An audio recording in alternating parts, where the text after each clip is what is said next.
മലയാള സിനിമയിലെ നായക നടന്മാർക്കെതിരെ തുറന്നടിച്ച് ഭാമ. മലയാളത്തിൽ സ്ത്രീ കേന്ദ്രീകൃത സിനിമകൾ ഉണ്ടാകാത്തതിന്റെ കാരണം നായകന്മാരുടെ സമ്മർദ്ദമാണെന്നാണ് ഭാമ പറയുന്നത്. നായിക തനിക്ക് മേലെ പോകുമോന്ന നായക നടന്മാരുടെ ഭയമാണ് ഇതിന് പിന്നിലെന്നും ഭാമ വ്യക്തമാക്കി.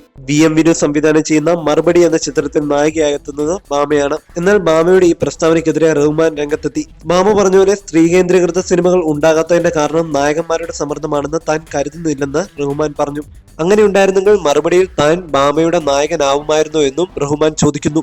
റഹ്മാനാണ് മറുപടിയിൽ ഭാമയുടെ നായകനായി എത്തുന്നത്. ഇരുവർക്കുമൊപ്പം പ്രധാന വേഷത്തിൽ ബേബി നയൻതാരയും എത്തുന്നുണ്ട്. പുതിയ കാലത്ത് സ്ത്രീ ഉയർത്തുന്ന ചോദ്യങ്ങളാണ് മറുപടിയിലുള്ളതെന്നും ഭാമ വ്യക്തമാക്കി. 14 വയസ്സുകാരിയുടെ അമ്മയുടെ കഥാപാത്രമായി വേഷമെടുക്കുക വഴി സമകാലിക സംഭവങ്ങളിലേക്കുള്ള ചോദ്യങ്ങളും സിനിമയിലുണ്ടെന്നും സ്ത്രീ കേന്ദ്രീകൃതമായ കഥയിൽ നായികയാവുക എന്നത് വലിയ അംഗീകാരമാണെന്നും ഭാമ പറഞ്ഞു.